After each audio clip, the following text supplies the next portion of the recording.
Assalamualaikum, salam sejahtera dan selamat kembali semula ke channel Abang. Abang ucapkan terima kasih sudah dengarkan cerita Abang kali ini. Dan sebelum Abang terlambat, Abang nak mengucapkan selamat Hari Raya Aidiladha. Walaupun dah terlewat sedikit Abang ucapkan, tapi masih lagi dalam Hari Raya ketiga Aidiladha. Abang minta maaf sangat-sangat sebab sebelum ni Abang terlangkau cerita. Abang tak buat posting pada sepatutnya, seperti hari yang sepatutnya. Dan hari ni Abang cover dengan 3 lagi cerita. Jadi sebelum Abang mulakan cerita, Abang kita doakan semoga sesiapa yang menonton cerita Abang pada hari ini dipanjangkan umur, diberikan kesihatan yang baik, dimurahkan rezeki, dipermudahkan segala urusan dan juga diampunkan segala dosa-dosa kita. Amin ya rabbal alamin. Mana tahu kan ada doa-doa orang-orang yang mengaminkan doa-doa boleh dikatakan orang alim dan Allah kabulkan insya-Allah. Amin ya rabbal alamin. Jadi sebelum Abang lanjut kepada 3 cerita, hari ni Abang nak buat satu pengumuman yang bersejarah dan sangat penting, iaitu Abang ada postkan dekat dalam Facebook dan juga Instagram, iaitu tada! Ini adalah produk ketiga daripada Josie Penglipur Lara, iaitu perapan sate dan juga panggang. Sebenarnya ni adalah resepi daripada mak ayah Abang. Dulu masa kecil-kecil kita orang ada jual sate. Jadi mak ayah Abang cipta resepi mereka sendiri dan tak pernah orang rasa dekat tempat lain selain daripada resepi ni. Jadi disebabkan Abang tak nak warisan tu hilang macam tu aja. Kalau kata nak jual sate susah pula. Sekarang ni kebanyakan daripada adik-beradik Abang dah bekerja kan, dah bekerja sendiri, dah bekerja dengan orang. Jadi tak sempatlah kita orang nak jual sate. Cumanya Abang tak nak hilang benda ni ditelan begitu aja. Maksudnya hilang resepi ni, tak ada siapa yang tahu. Jadi Abang buatkan perapan sate ni, moga-moga ramailah yang boleh rasa resepi mak ayah Abang, dan Abang akan letakkannya dekat dalam Shopee dan Abang letakkannya dalam link di ruangan info. Jadi bagi siapa-siapa yang nak merasa, bolehlah rasa resepi daripada mak ayah Abang sendiri, dan Abang yakin tidak terdapat di mana-mana sebab resepinya lain macam. Sebab kami membesar dengan resepi ni. Kalau kita orang buat sate ataupun kita orang buat barbecue, inilah resepi yang kita orang pakai. Dan selalunya jiran akan tegur, bau apa ni? Jiran-jiran Abang selalu tegur macam tu. Saja-saja buat gimmick ya. Buat apa ni? Sebenarnya nak datang makan sama-sama. Tak apa, okey je. Jadi hari ni Abang nak sampaikan 3 cerita. Jadi untuk mengelakkan daripada Abang menggunakan masa terlalu panjang, jom kita teruskan dengan cerita yang pertama. Pada tahun 2016, Syidah cerita dekat Abang, pada waktu tu adalah tahun yang paling sedih bagi keluarga diorang. Sebab ayah mereka pada waktu tu dimasukkan ke hospital atas beberapa sebab kesihatan. Tapi sebab kesihatan yang paling teruk adalah disebabkan oleh penyakit buah pinggang. Dia ada jangkitan dekat buah pinggang dan perlu dirawat di hospital. Dan keadaan ayah Syahidah pada waktu tu sangat-sangat tidak mengizinkan. Jadi disebabkan daripada tu, ramailah kawan-kawan ayah Syahidah datang melawat ayah Syahidah dekat hospital. Pada waktu tu ayah Syahidah masih lagi boleh bercakap, masih lagi boleh berbual, kenal lah orang kata dengan kawan-kawan dia. Cumanya kebanyakan daripada kawan-kawan ayah Syahidah bagi nasihat kepada Syahidah, sebab Syahidah ni anak yang sulung, dinasihatkan bawalah ayah Syahidah ni pergi berubat secara kampung, iaitu secara tradisional. Mula-mula Syahidah tak faham kenapa kena bawa secara tradisional. Ayah dia bukan pembela saka, ataupun ayah dia bukannya ada hantu ke apa-apa yang berkaitan dengan alam sebelah kan. Jadi dia anggap nasihat tu sebagai nasihat-nasihat orang-orang tua kepada orang muda sewaktu melawat orang sakit. Maksudnya nasihat yang tak ada ujung pangkal. Tapi dia kata rupanya nasihat tu ada sesuatu yang memberi kesan pada hidup dia. Selepas ayah dia sakit beberapa bulan sebenarnya dekat hospital tahun 2016. Tapi selepas 2-3 bulan waktu tu macam tu, tiba-tiba doktor ambil keputusan supaya ayah dia dapat dikeluarkan. Kita panggil discharge daripada hospital. Hari tu abang dah kena tegur dah. Bukan check out, discharge. Okey, discharge daripada hospital sebab keadaan ayah dia dah semakin baik. Dan pada waktu tu ayah dia dah boleh bercakap, dah macam orang sihat biasa, tapi dia tak sangka ayah dia yang sihat tu adalah petanda untuk ayah dia meninggal. Dan selang beberapa hari akhirnya ayah Syahidah pun menghembuskan nafas terakhir. Dan pada waktu tu Syahidah rasa macam bukan agak sedih, sangat sedih dan juga agak terbeban perasaannya sebab Syahidah adalah anak yang sulung. Jadi kehilangan orang tua adalah sesuatu benda yang sangat menyakitkan. Lebih kurang macam tu lah kan. Jadi siapa-siapa yang dah kehilangan orang tua jadi boleh rasa apa yang abang nak ceritakan ni. Jadi tinggallah Syahidah, mak dia waktu tu mak dia dah pencen kalau tak silap abang daripada kerja, mak dia bekas cikgu. Jadi dia kata di titik inilah bermulanya kisah Syahidah dan keluarganya. Okey.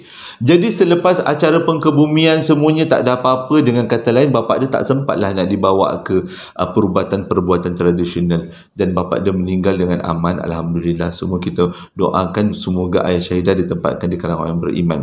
Jadi selepas habis majlis kenduri tu semua, Syahidah pun baliklah ke rumah dia dekat Selangor. Lupa abang nak beritahu, kisah ni berlaku dekat Ipoh. Jadi Syahidah pun baliklah rumah dia dekat Selangor. Selang 2-3 hari, tiba-tiba Syahidah dapat telefon daripada adik dia. Adik dia telefon daripada Ipoh. Tapi dalam keadaan yang sangat tegang. Suara adik dia tu macam seolah-olah ada sesuatu benda yang mencemaskan. Jadi Syahidah tanyalah sebenarnya kenapa? Apa yang berlaku? Dalam otak Syahidah, mak dia lah. Mungkin mak dia masih tak boleh terima ke pemergian ayah dia kan. Dia tanya dulu, mak macam mana? Mak okey ke? Dia kata, kak, mak okey. Ni adik dia telefon. Yang masalahnya adalah rumah kita. Dia kata, bermulanya, akan nak tahu tak, dia kata, dalam 2-3 hari yang lepas, setiap malam, pukul 1 pagi, ada orang ketuk rumah kita, bagi salam, tapi salamnya tak habis. Jadi Syahidah kata macam, itu korang punya imajinasi mungkin. Mana ada orang ketuk rumah pukul 1 pagi bagi salam. Lepas tu salamnya pula tak habis. Mungkin bunyinya macam assalamu lebih kurang macam tu lah. Jadi Syahidah anggap adik dia berhalusinasi. Tapi adik dia beria-ria beritahu, kak, akak kena balik kak, rumah kita dah pelik kak, ada orang bagi salam tiap-tiap malam kak, waktu pukul 1 pagi. Jadi Syahidah cakap paling senanglah, cubalah azan-azankan rumah tu, lepas tu teruskan mengaji.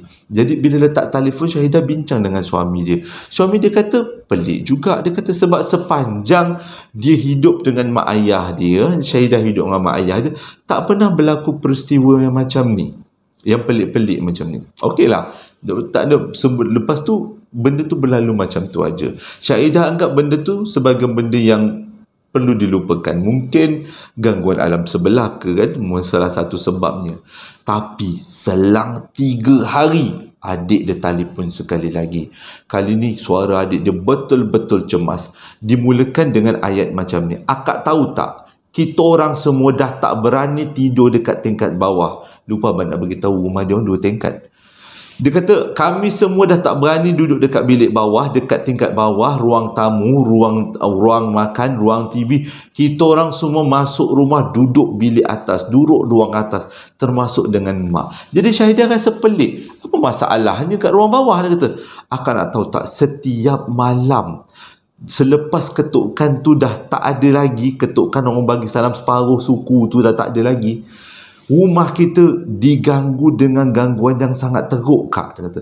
Jadi Syahidah cakap, cuba ceritakan sebenarnya apa yang berlaku.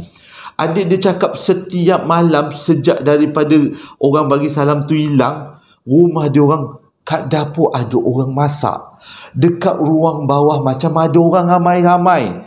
Lepas tu dekat ruang tamu, dekat ruang makan, macam ada orang tarik dan sorong kerusi, bunyi. Lepas tu macam dengar orang borak-borak dekat ruang bawah. Bila tengok buka lampu, tak ada orang. Jadi bila malam dia orang nyalakan lampu bawah. Tapi bila lampu bawah, tingkat bawah dia nyalakan, lagi galak bunyi tu semua. Ya Allah, rumah abang 2 tingkat seram pula rasanya. dengar orang tengok TV, dengar orang masak kat dapur, dengar orang riuh rendah dekat bawah rumah, dekat rumah tingkat bawah. Tapi bila turun bawah, tengok memang tak ada seorang pun. Jadi selepas adik dia cerita bersungguh-sungguh kali ni, dia minta Syahidah balik. Sebab Syahidah sebagai anak sulung, dia orang nak tanya dengan Kak Long ni, apa macam mana kita nak buat ni, mak dah hara hidup ni. Jadi lepas letak ganggang telefon, Syahidah pun berbincanglah dengan suami dia. Jadi atas nasihat suami dia, dia orang pun berdua baliklah ke rumah mak ayah dia orang dekat Ipoh. Bila sampai kat rumah kat Ipoh tu, memang Syahidah benda yang paling pelik adalah adik-beradik dia, mak dia dah tak jejak lagi dekat tingkat bawah. Tingkat bawah tu sebagai tempat laluan untuk keluar daripada rumah aja. Makan kebanyakannya beli je, lepas tu bawa naik atas, makan dekat atas, bungkus ke atas, buang dekat luar. Lepas tu ada kalanya turun dapur ramai-ramai untuk masak ke, untuk buat air ke. Oh, anjing dah bunyi dah, seronok dia dengar cerita tu.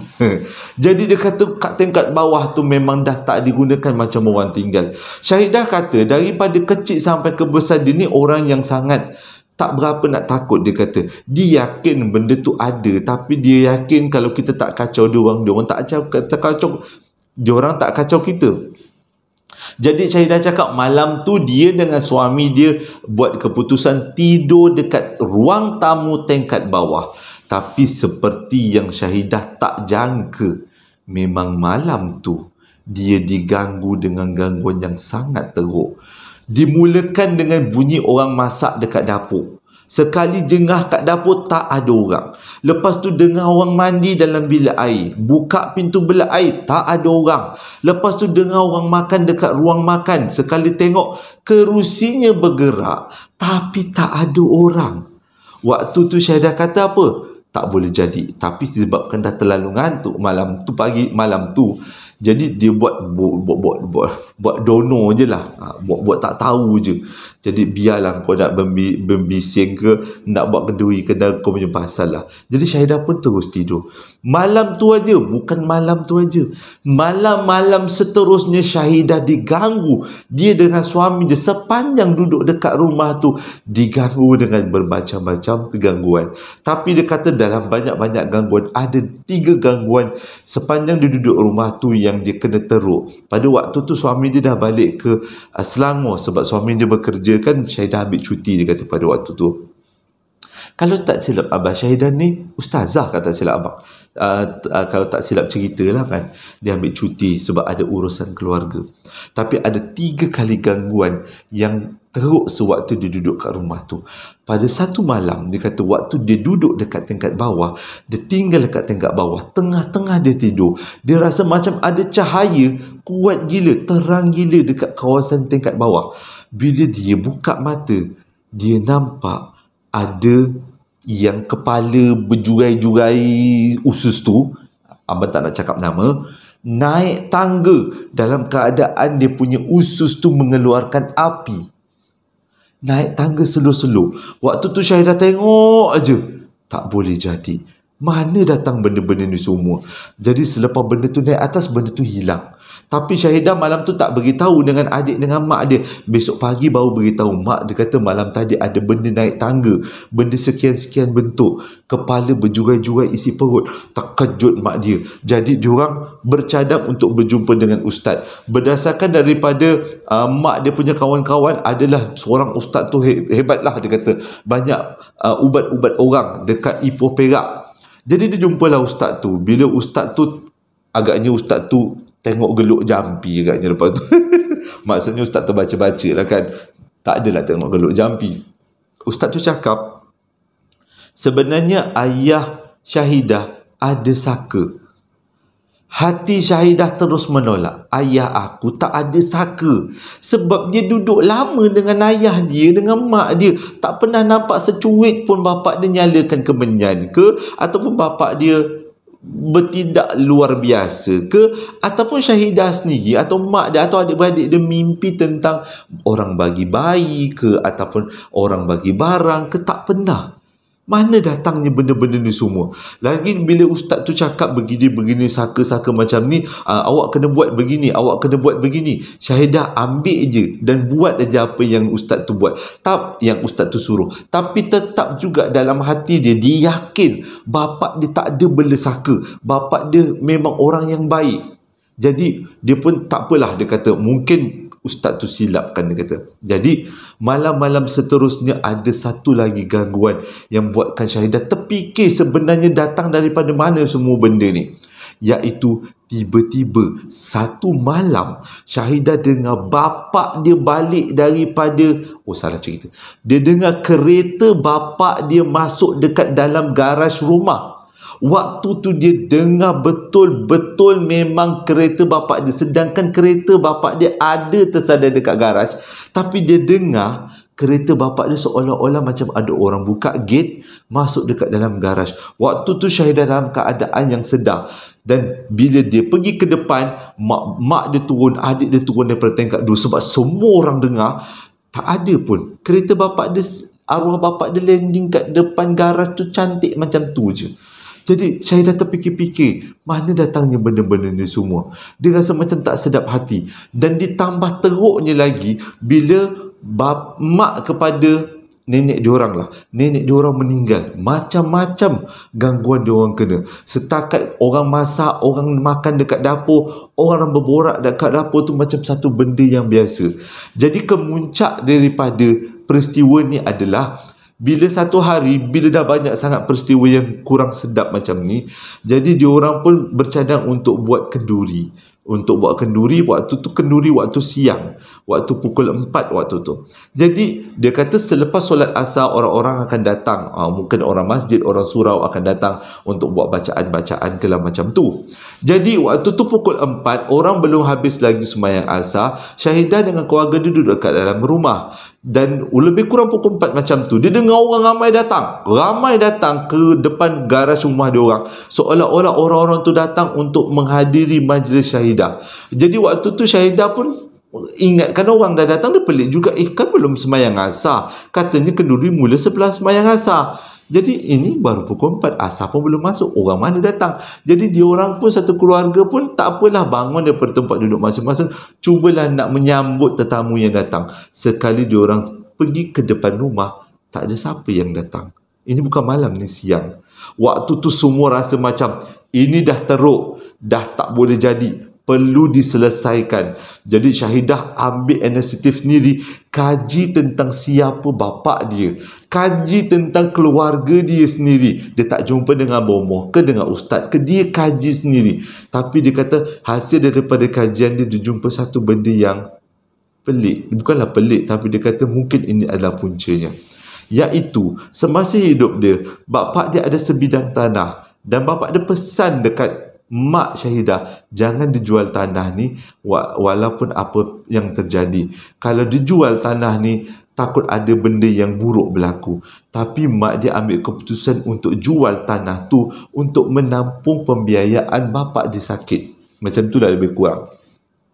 Dan Syahidah yakin benda ni berpunca daripada sebidang tanah. Dan sejak daripada tu, selepas dapat tahu macam tu, Syahidah pun buat sembahyang hajat. Dalam sembahyang hajat dia berdoa pada Allah Ta'ala supaya bapak dia diberikan ketenangan di alam sana, dan dia cuba berinteraksi dengan arwah bapak dia macam ni lah. Dia macam doa, ya Allah Tuhanku, ya, dia kata, ayah amanlah dekat sana. Saya mungkin agak ini berpunca daripada tanah, dia kata. Dia doa, dia kata, ayah janganlah khawatir, dia kata, walaupun tanah tu dah terjual, saya akan tebus dengan setiap malam Jumaat akan diadakan bacaan Yasin dan solat hajat. Itu janji Syahidah pada dalam doa untuk ayah dia. Dan sejak daripada tu sampailah sekarang, kata Syahidah, sekurang-kurangnya 1 bulan sekali diorang akan buat majlis doa selamat untuk ayah dia. Bukan doa selamat, maksudnya doa untuk kenduri arwah lah, orang kata kenduri arwah, untuk doa-doa untuk ayah dia. Dan sejak daripada tu, gangguan tu semakin hari semakin berkurang, dah tak ada lagi gangguan. Jadi betul tekaan Syahidah, mungkin ini berpunca daripada tanah yang dijual oleh mak dia. Cerita kedua ni berlaku pada tahun 1989, diceritakan kepada abang oleh seorang lelaki namanya Kelvin. Berlaku dekat Batang Padang, Perak. Abang tak pernah dengar sebenarnya nama tempat ni, Batang Padang ke Padang Batang, lebih kurang dekat Perak. Dia kata dekat satu sekolah rendah dekat situ.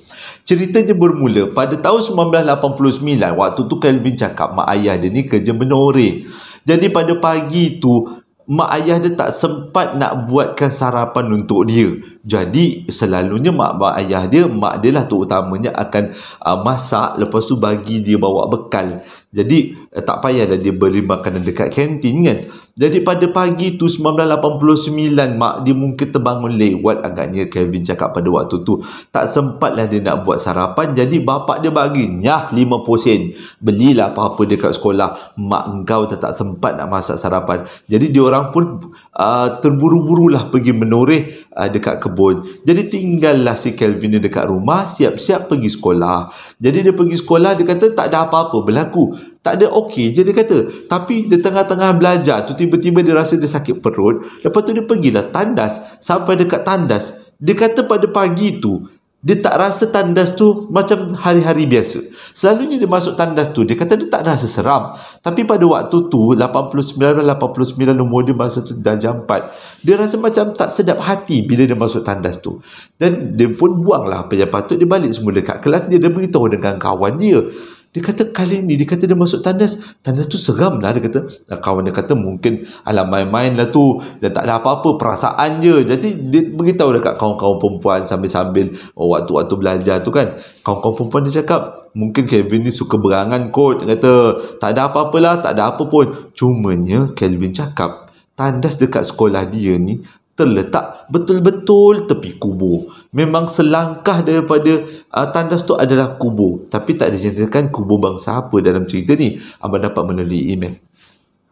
Jadi lepas habis tu waktu rehat pun sampai. Bila waktu rehat, Kevin pun nak pergilah dekat kafe lah, dekat kantin untuk beli makanan. Waktu dia nak pergi kantin tu, dia akan melalui padang sebagai jalan shortcut, dan padang tu pula bertentangan dengan tandas yang dia masuk tadi. Jadi waktu dia lalu dekat padang tu, agaknya sambil-sambil raba poket, tiba-tiba dia tercempakkan duit 50 sen yang bapak dia bagi dekat atas tanah.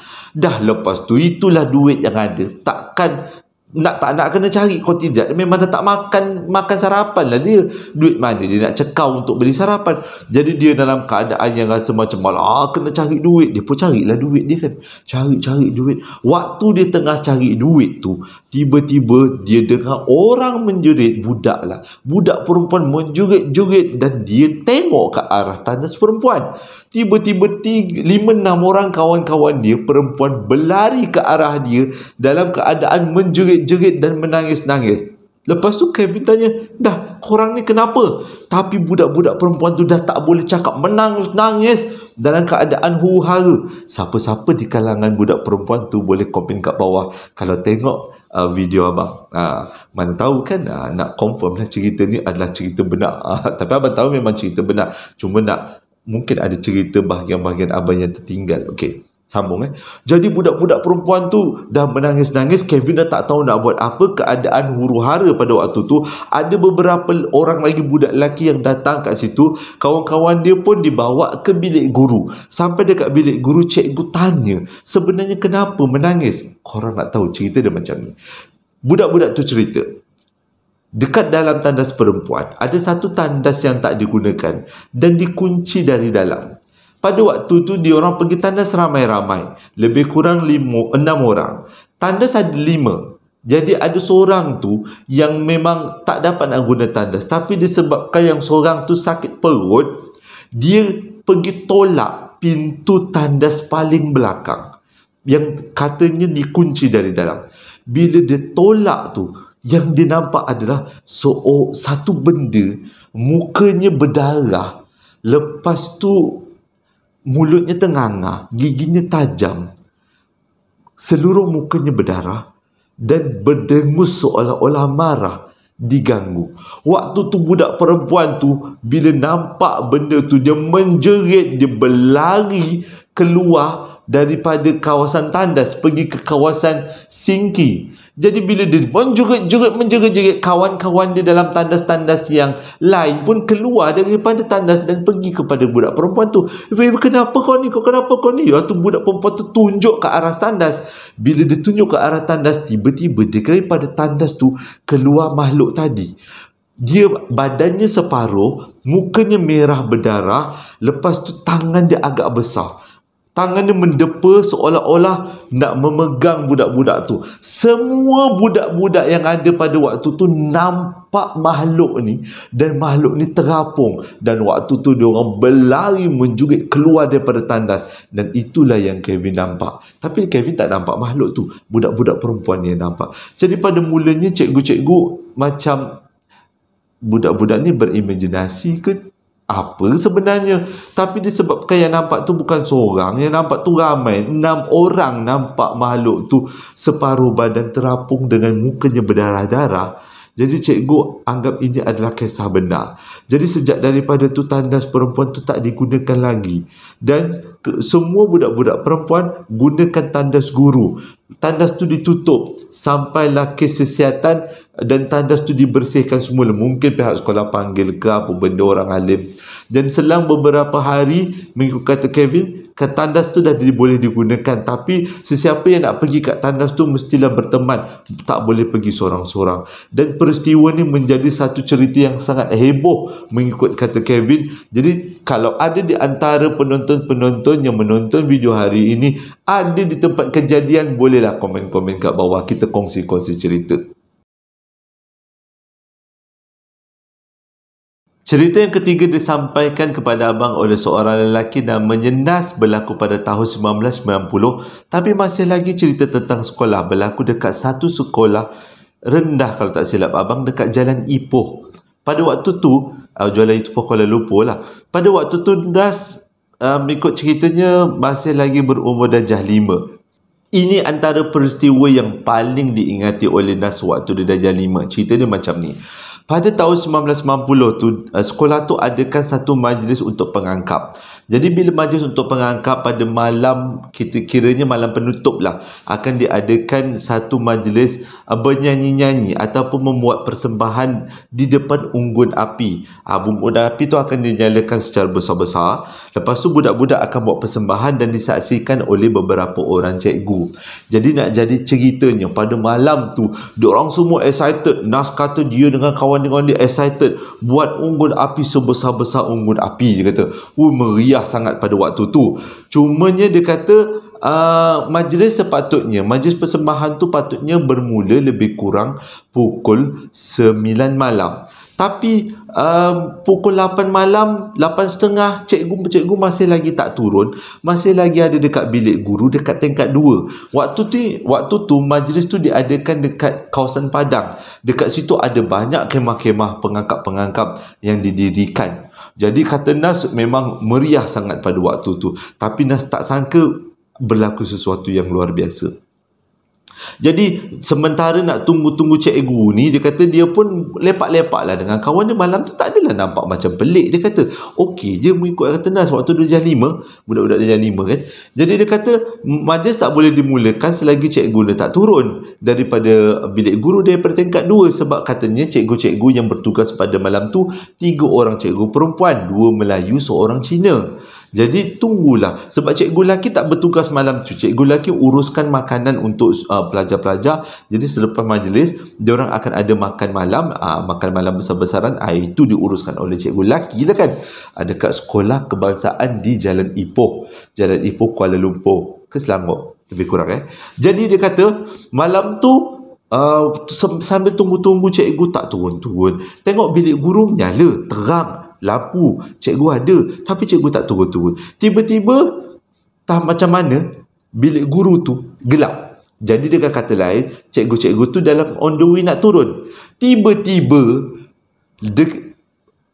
dipedekkan cerita tiba-tiba cikgu-cikgu tu ada dekat tengah-tengah unggun api. Maksudnya dekat kawasan unggun api tu ada cikgu tu, 2 Melayu, 1 Cina. Jadi budak-budak ni teruslah jemput cikgu tu duduk kat tempat duduk yang disediakan, dan diorang pun terus mulakan majlis. Tapi bila mulakan majlis tu, yang nas pelik, tadi bilik guru kosong kan. Setelah waktu majlis tu dimulakan, tiba-tiba bilik guru menyala. Lampu bilik guru menyala. Lepas tu, mengikut kata nas, dia nampak dekat kawasan bilik guru tu macam ada kelibat-kelibat orang. Dia pun pelik lah, dia diam je lah. Jadi dia orang pun buatlah persembahan dekat depan cikgu tu. Tapi yang pelik tu, cikgu ni dia tak bercakap. Lepas tu dia tak senyum. Dia cuma tengok je pelajar-pelajar tu buat persembahan. Okey lah buat persembahan, gugar sampailah pukul 11 malam. Lepas 11 malam, cikgu tu pun pergi keluar daripada kawasan tu, tak hilang entah ke mana. Jadi dia kata, okey lah mungkin cikgu tu balik ke apa. Tiba-tiba selang 2-3 minit, datang 3 orang cikgu yang kesama. Lepas tu cikgu tu dalam keadaan muka yang cuak, tanya dia orang, awak semua okey tak? Awak semua okey tak? Okey tak? Lepas tu budak-budak dia macam balik, kita okey. Cikgu dia dah kenapa? Cikgu kenapa? Dia kata, cikgu ke mana? Dia kata, tak apa.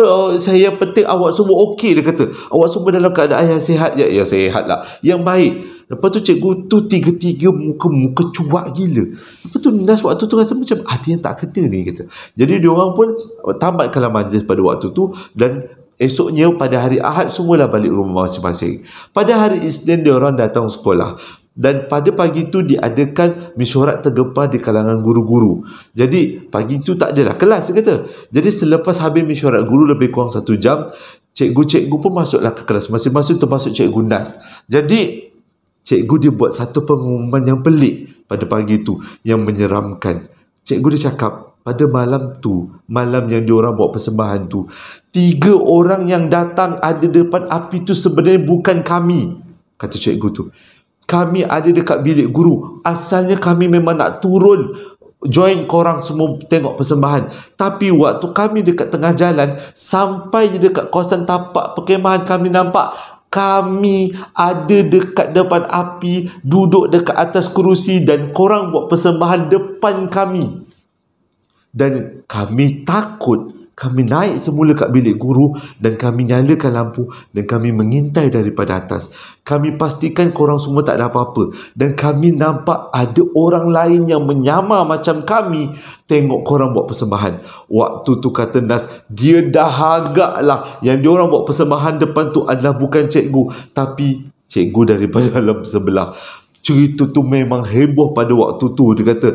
Dan bukan bomoh lah, macam imam-imam dipanggil untuk bersihkan tempat tu. Alhamdulillah, itu aja peristiwa yang pelik pada waktu tu berlaku dekat sekolah tu. Dan selepas tu tak berlaku lagi apa-apa peristiwa yang pelik. Cumanya kalau sesiapa yang tahu tentang peristiwa ni, salah seorang daripada saksi kejadian, komen-komen kat bawah. Dan cikgu-cikgu tu bersyukur anak-anak murid dia dalam keadaan yang selamat.